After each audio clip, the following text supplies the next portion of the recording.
Hello everyone, welcome to my favorite class Learning Without Stress।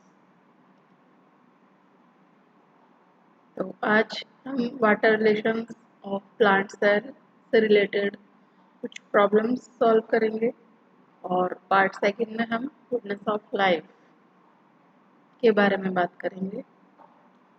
सबसे पहले water relations of plant cell जिसके हमने पिछले 4-5 वीडियो बनाए हैं उनमें हमने osmosis, diffusion, osmotic potential, water potential, turgor pressure, wall pressure इन सब के बारे में बात की थी।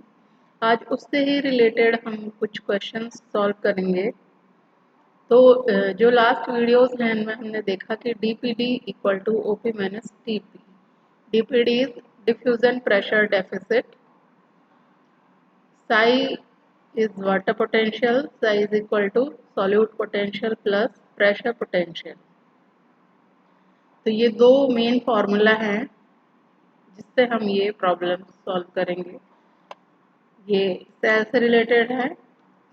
जैसे मान लीजिए एक सेल है और वो फुल्ली टर्जिड है, तो उस सेल के जो ओपी और टीपी होंगे, ऑस्मोटिक प्रेशर और टगर प्रेशर, वो इक्वल होंगे क्योंकि टीपी मैक्सिमम ओपी के जितना ही हो सकता है।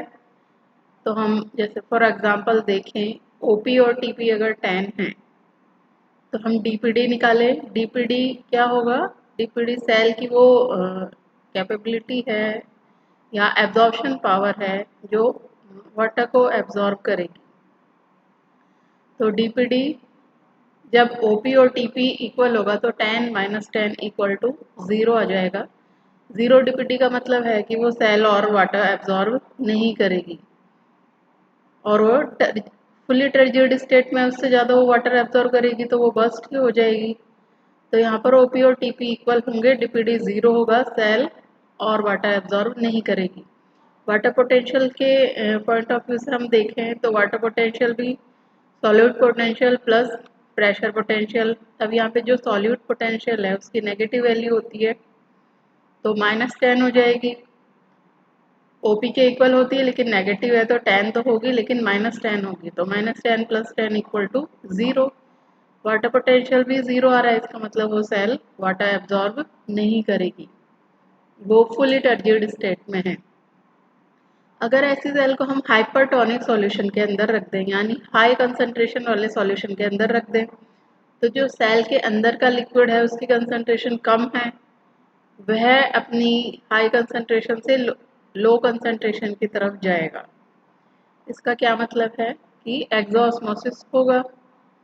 एक्सोऑस्मोसिस के कारण जो फुली टर्जिड सेल थी वो थोड़ा पिचकने लग जाएगी, थोड़ा सा वो श्रिंक होने लग जाएगी, तो उसका टीपी जो है वो कम हो जाएगा। ओपी मान लीजिए पहले की तरह यहाँ पर 10 ही है लेकिन टीपी उसका सेल थोड़ी सी पिचक जाने के कारण टीपी उसका कम हो गया, 8 ही हो गया।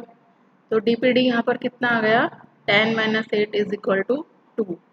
ऐसे ही अगर वाटर पोटेंशियल के अकॉर्डिंग हम देखें तो -10 + 8 -2।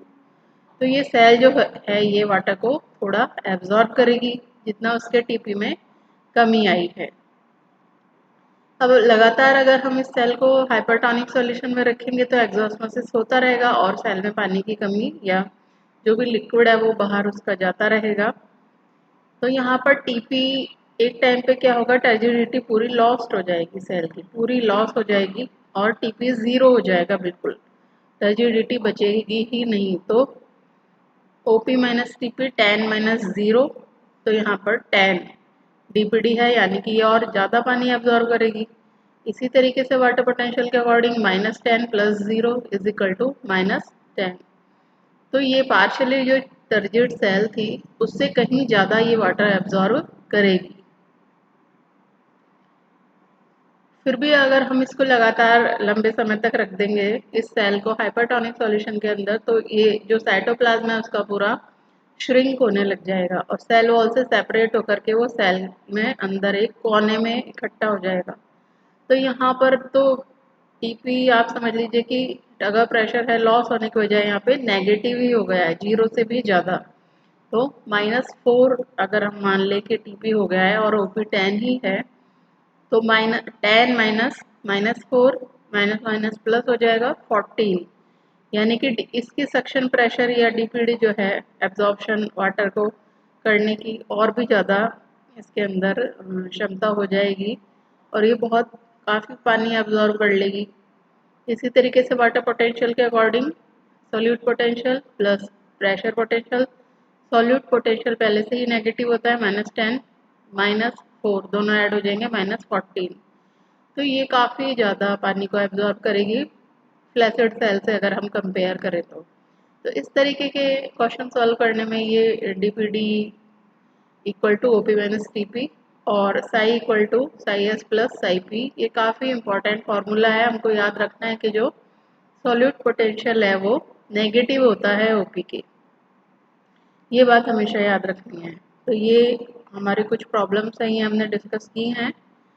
इसके बाद हम जो हमारा पार्ट सेकंड है गुडनेस ऑफ लाइफ, उसमें हम बात करते हैं कि लाइफ में जो भी हो रहा है उसके लिए हम खुद ही रिस्पॉन्सिबल होते हैं, क्योंकि सारे थॉट्स हमारे होते हैं, सारे एक्शंस हमारे होते हैं। तो जो हमारी लाइफ में हो रहा होता है उसके लिए हम किसी और को ब्लेम नहीं कर सकते। जो भी चॉइस है वो हमारी ही होती हैं। इसके अलावा अगर हम सिर्फ सोचते ही रहेंगे, कुछ करेंगे नहीं, तो हमारी लाइफ में कुछ होगा भी नहीं। If we do nothing, nothing will happen.